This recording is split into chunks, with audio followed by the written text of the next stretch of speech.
Today we're going behind the scenes for a little bit to show you how we shot the Tomb Raider sketch, and then we're jumping into After Effects to do the compositing. Alright, let's go.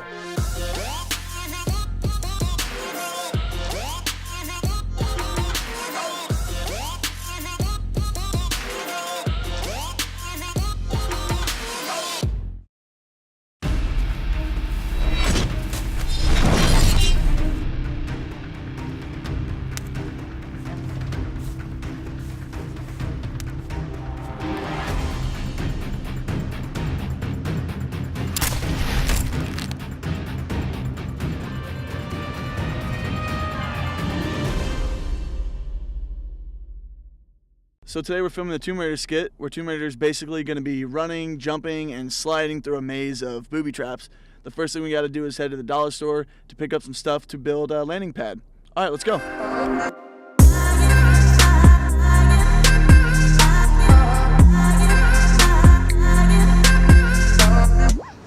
Alright, here we are in front of the 99-cent store. Let's go get our parts.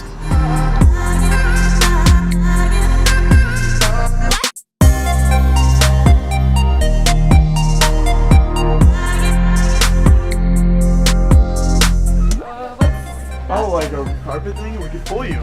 Yeah, we could do that. Yeah. We could literally get. Turn it on the. We could get one of these, turn it over. Yeah, look at that. And then we'll put some extra stuffing under it, and then when you're on your knees, we go like this. We just pull you. Right.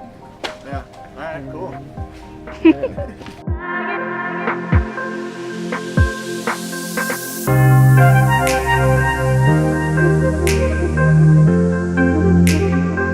Do you think that'd be enough?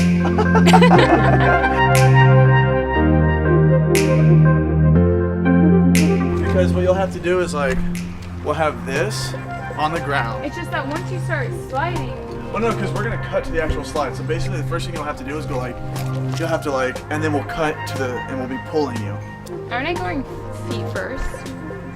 Oh, are you going feet first? Well, in her video, she goes like that way. Also, my spandex are actually up my butt, so. That's always great.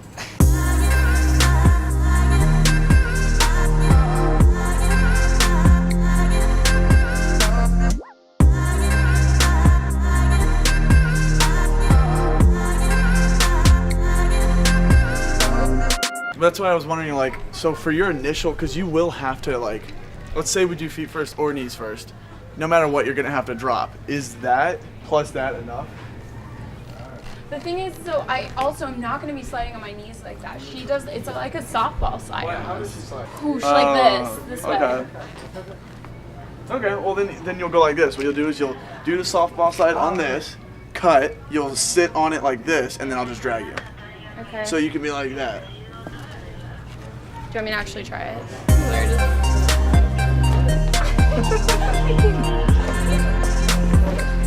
Yeah, that's better.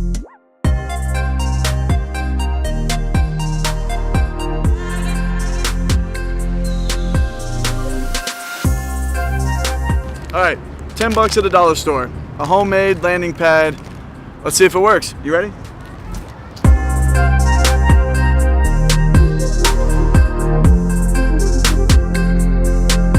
Alright guys, we're here with my lovely girlfriend Shelby. She's going to be playing Tomb Raider. Originally we were trying to look for like a nice concrete area for her to do the slide on because we were trying to best mimic the movie as closely as possible. We actually found a really cool wooded area that I think is going to work just as fine. So we were at the dollar store picking out some materials, trying to figure out how to build a landing pad for her to originally slide on concrete, but now we're going to use it, same technique. She's just going to slide in the grass, and we're going to use it so she doesn't cut up her legs on any sticks or twigs or anything. Alright, let's go check it out. Okay, so we're here inside of After Effects. We've got our footage shot, we've got our CGI done, and now we just have to composite everything to make it look sweet. Okay, so the first thing I'm going to do is just grab the footage here and drag it into a new composition. Okay, I'm just going to go ahead and rename my layer and hit Command K to rename the composition, and we'll just call this Shot 1 Tree Trap. Okay, so we have our composition set. We have our 3D elements rendered out of Blender or whatever program you use. So the next thing to do is I've rendered out 2 different pieces of CG elements here. One is this swinging trap, and this is what the render looks like straight out of Blender. And this other one is a bear trap, but you can't actually see anything here in the picture viewer because it's an EXR multi-layer sequence file, and within that file is the shadow channel and the diffuse channel separated. So I'm going to go ahead and drag that one in first. And if you have an EXR sequence file, you just need to go over to the effects and presets and type in extractor under the 3D channel, drag that in, and we're going to choose the shadow combined. Okay, so this is my shadow pass, and if you can see here, I scrub through, everything's nice and tracked, looks good. Okay, and I'm going to rename that one shadow, and I'm going to duplicate it, and I'm going to call this one trap,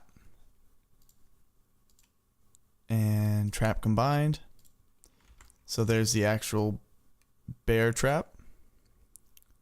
Let's see, let's go to where it kind of snaps. Okay, cool, right there. Oop, look at that.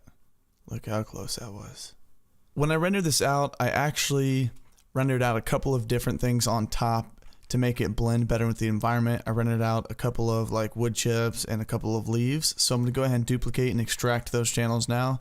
Duplicate, and let's grab the, what is it? Wood chips combined, and we'll just rename this chips. Duplicate that again, and we're gonna grab the leaves combined, and we'll call those leaves. Duplicate that one more time, and then we'll call this the we'll choose the grass, and call that grass. Okay, so those are all my layers that I exported out of Blender, and the order does matter. The shadow should be on the bottom because that's the back layer, and the trap, the wood chips are in front of the trap, the leaves are on top of that, and the grass is in the foreground here. Okay, so right off the bat, let's see if we were to just play these first few frames here. You can see everything looks nice and tracked, but it doesn't look like it's a part of the environment at all, and it actually looks terrible. So the first thing I'm going to do is I'm just going to work with the trap and the background footage. So I'm going to increase this black point to about, wait, no, not the black point. I'm going to decrease the white point to 0.5 just to brighten it up a little bit, and I'm going to check the unmult, and you can just see what that does if I kind of push in a little bit. Just kind of gets rid of that black trim around the edges of the render here. Okay, and then the next thing, if we were to zoom in, and if we keep zooming in, well, there's a couple things that are off. Obviously the color, the saturation, none of that matches, but also there's a little bit of grain and a little bit of blurriness from the lens, and that's due to the focus shift of my focus point kind of constantly changing as she runs through this scene here. So we need to add that to our CG element to make it look like it actually belongs in the footage. First thing I'm going to do is add some curves, and let's see, I'm going to add some fast blur, some grain, and a nice photo filter. And the last thing I'm going to do is add a tint. Okay, and the order of this also actually does matter. So I'm going to make sure I put the grain last, fast blur second to last, and I think I'm going to put, yep, that looks good. Okay, we'll start with the curves. We're just going to lift the blacks a little bit. Just lift that a touch. Yep, that looks good. Okay, our tint, we only want to, we're going to try and match the color of this ground here. Let's see. Yeah, right there. And we want to decrease that as well. Cool, cool. Okay, photo filter, we're going to crank that up a little bit and just try to match the warmth of the scene. Okay, that one didn't work. Actually, it looks like the first one probably was the best. Okay, we're going to add just a nice little fast blur of about, Yeah, you know what? That looks good. No, let's try maybe 0.1. And let's go ahead and change the preview to final output and change the intensity to, let's see, we want to try to match the grain in the scene here. We're also going to turn down the size and the color. We're going to put at monochromatic. And let's see, actually, if we can, there, that looks better. As you can see already, it's starting to look like it's blending in. And the last thing I actually want to do is add in another curves. Let's see, I'm going to put it right after the photo filter and just give this a little bit of contrast. Yeah, make it look pretty cool. Okay, and then we just need, and this is the final touch, it kind of just seals everything together. If you didn't render out any motion blur from your 3D program, well, you can add it here with the Real Smart Motion Blur plugin. And I'm gonna drag that right before the grain. So the grain is actually added after the fact, so you don't get this blurry, smudgy grain. You get the motion blur, and then you get the grain on top of it, and it looks pretty good. So, okay, so that's the trap. Next thing we're gonna do is add back in our shadow, and I'm gonna turn down the opacity just a little bit, and maybe, let's see, maybe just tint the shadow to match the scene a little bit more. Yeah, that looks pretty good. Okay, don't have to do much to the shadow. Okay, next thing are these wood chips. They look horrible right now. We're gonna unmult it and turn on the white point to 0.5. And let me see, actually, we might be able to just copy and paste the things from the trap. Yeah, that almost worked, but these are a lot darker, so we're gonna adjust the curves a little bit just to make it match the scene.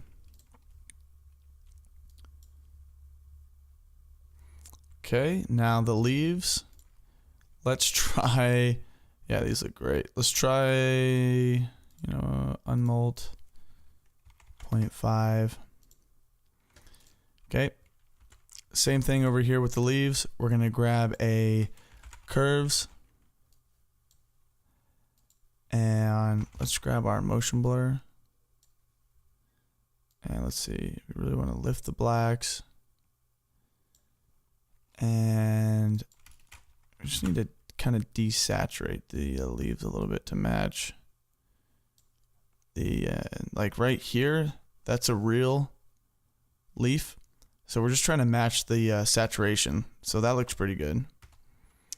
And let's see, we can add maybe a little bit of grain.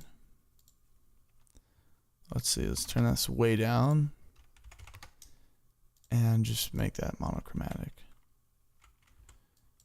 Okay, chips. Yeah, okay. Okay, and the last thing is the grass.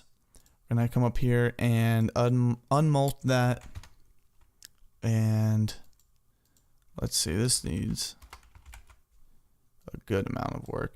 Basically, these front elements, they don't look the best, but they're really just there to kind of obscure the trap here to make it look like it blends in with the floor a little bit. So that's really all that we're trying to do, is make the trap look like it's more a part of the environment.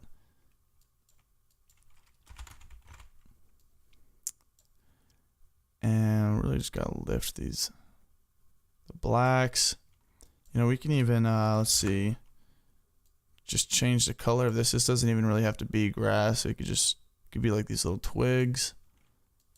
Maybe if we add a photo filter to that.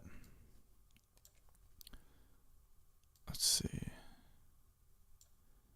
Yeah, it's starting to look a little better. Let's desaturate it some more. I just got a little too close to the mic. Might get a little weird. Okay, so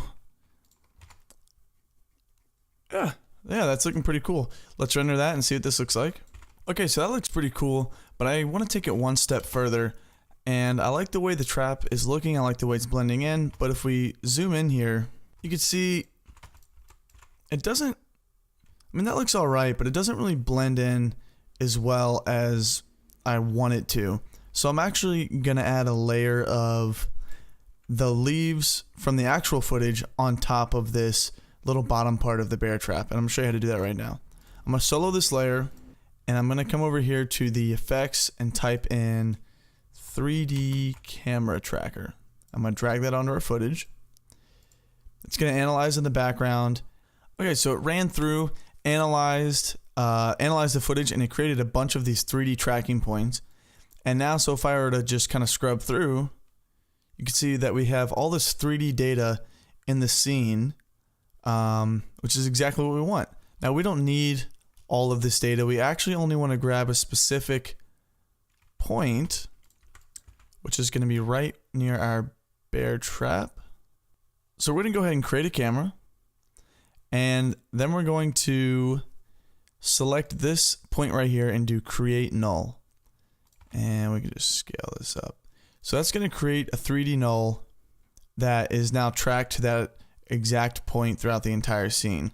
Okay, so next thing we're going to do is duplicate our footage and drag that on top of everything, turn it off, and then create just this new solid. We'll call this grass mat.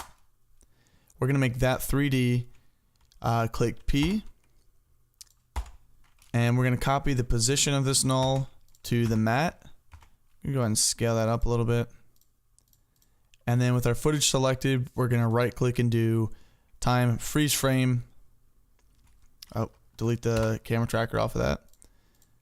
And then we're going to also make that a 3D layer and copy the position of the null to the position of the footage. And then we're going to scale this up. And let's see, we're going to move it around until it basically matches the scene, so that we can just take a nice piece of this grass mulch here. Let's see.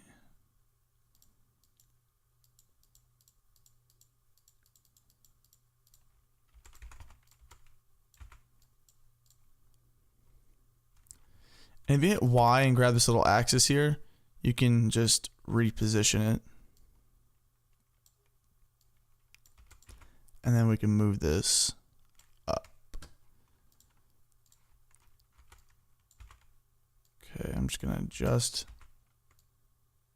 the mask here.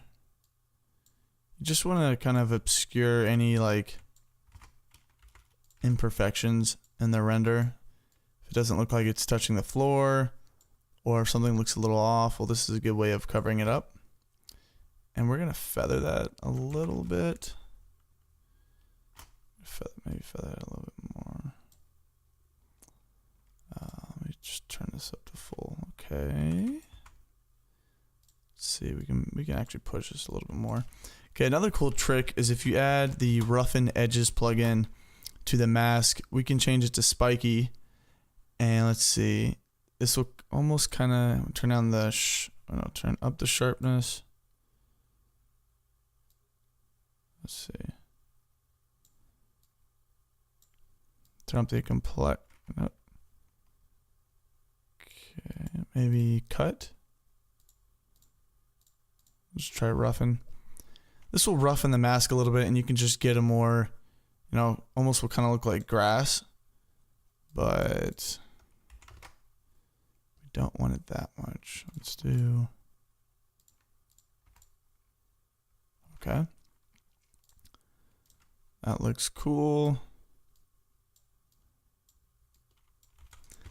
Okay, and then the reason we added this mat here is because, let's just push this in Z space a little bit to put that in front. We want to feather off the bottom here without feathering the top. So we'll do alpha inverted. That's going to cut off the bottom here, and then we just can go ahead and feather this so it just blends nicer. That's looking cool. And we might also just have to color correct the footage, make it a little bit darker.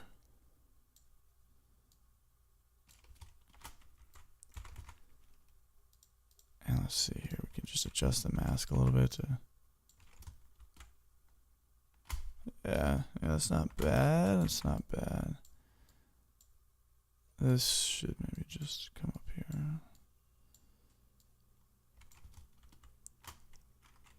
Maybe feather that a little bit more. Cool. Okay, yeah, you could play around with that as much as you want, but you can see before and after, it just makes it look like it's actually in the ground, and not just a CG element laying on top with a couple of weak strands of grass here. Okay, so that looks pretty cool. Now, if we kind of scrub through here, you'll see this all looks good up until the point where, right before she lands, okay, so right here, her foot starts to come down, and her foot should be in front of it, obscuring or putting the bear trap behind it. Should be in the background. Her leg should be in the foreground, but we haven't told After Effects yet to put her leg in front of the bear trap, and to do that, we have to roto her out. And it's a little tedious, and this can be pretty annoying, but it's only 90 frames. So let me just show you how I did that real quick. Create a new solid, and we can call this, you know, you really got to choose a color carefully. You never know what the color might do. You know, you look down here, you see a color you don't like, completely ruins your day. Alright, so we can call this Raider Matte. We're going to duplicate the footage, delete the camera tracker, and choose Alpha Matte on this Raider Matte. And we'll come up here, change it to full. And I'm going to create one mask for her right leg.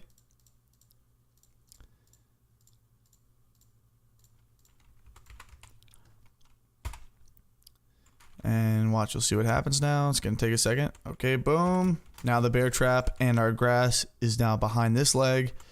I would feather that a little bit. Probably work on the mask. Try a little bit harder on the mask here. Okay, and then I would create a second mask for her left leg.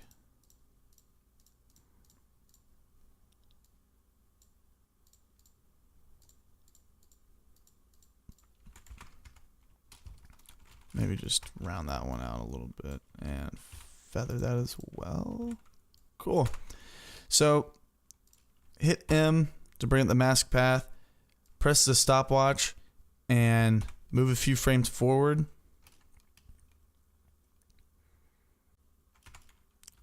And yeah, this is where the tediousness comes in.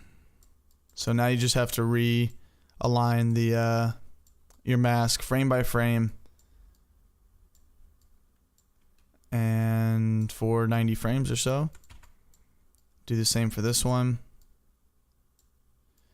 Alright, I'm going to speed through this part so you don't have to watch me move points. Okay, so I've gone through, completely rotoed her out, and you can see what that layer looks like right here. Yeah, definitely not the cleanest thing looking at it like this, but it works. So, yeah. Okay, so you can see she comes down here, she jumps, lands, and the bear trap and our grass layers are behind her legs, and that's looking pretty cool. Okay, so the next thing to do would be to just put our swinging trap, which is our next render, and drag that on top. This wasn't an EXR sequence, it's just a PNG sequence, no shadow layer, no leaf or grass layers, this is all one layer. So we can just start compositing right away. I am going to add some curves and adjust the color correction to make it match. Let's see. Alrighty, that's looking better. And I know that this tree is actually slightly out of focus because I'm focused on her. Okay, it's not that out of focus. I don't even think it's that much. Let's try like 0.5. And we're going to add some grain. You can see how it gets very repetitive. Alright, so I added some grain, and the last thing to do is to add our motion blur on top of everything. And so let me show you what that does. As you You can definitely see the motion blur already working. And here we go. You can see our things. These things start to swing. And without motion blur, with. Pretty cool. The last bit of compositing that we need to do is in this scene, in this shot, there's not that much here. In this shot, you can see it more. There's this big lens flare right here. And this is a natural lens flare that's hitting the camera. And it is here. It's very subtle in this shot. Like you can really see it right there as the camera kind of moves behind this tree.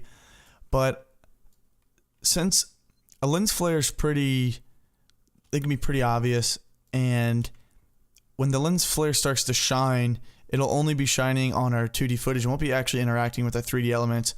So, and you can see here, the whole scene gets brighter and our CG element stays the same shade. So we need to mimic the real life lens flare and create a CG lens flare. So to do that, I'm gonna do it two ways. I'll show you how to do it with Video Copilot's optical flares. And let's see, flares. So I'm going to change this to a 3D, and since we already have a camera and we've already tracked our scene, we can just click 3D onto the flare setting, and our lens flare will already be tracked into the scene. We just have to reposition it. So let's just, yeah, that looks cool. I'm just going to make it warmer. Maybe push the brightness a little bit and turn on the flicker just a little bit.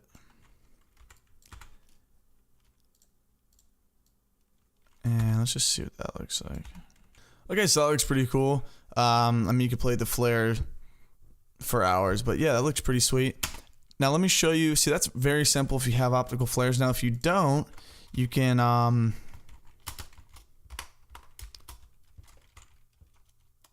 also add a flare inside of After Effects.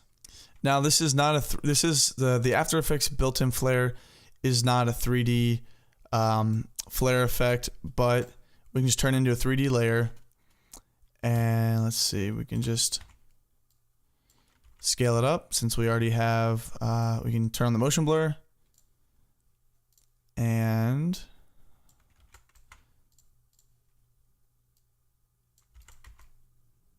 look at that, check that out.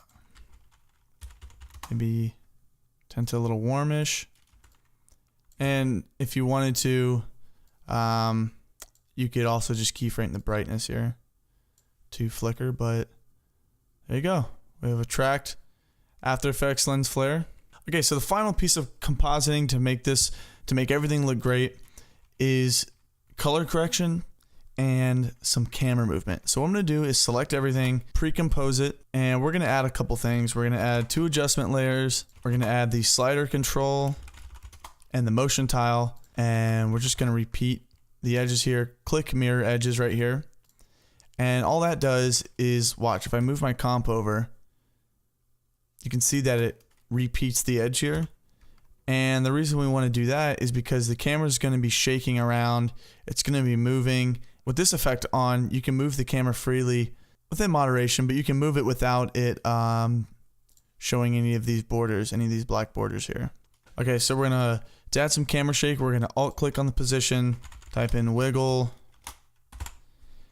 6, parent, pick whip to that, and in parentheses, turn on the motion blur for the actual layer. And let's see, we want to go through here right when this trap goes off. So let's see, we're going to keyframe from here, turn that up, and you can see the motion blur is already kicking in, which is pretty cool. Come down here, turn it down. Let's see what that looks like. Okay, that's cool. And let's see, we're definitely gonna add some shake as these things fly over her head. So let's see, we'll keyframe that, push forward, just crank that thing up, and we'll just leave that on for the rest of the comp. Okay, and then the next thing we're gonna do is we're actually gonna add a digital camera move. So let's see here, what can we do? we want to do this to make this slide right here more dramatic, to make it look more exaggerated. So let's see. Oh wait, what is this? Did not want to do that. Scale.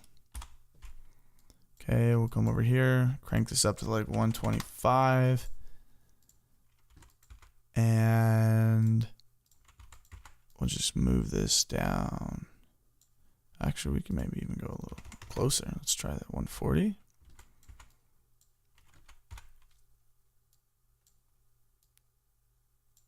Okay, that looks pretty cool. Let's render that and see what that looks like.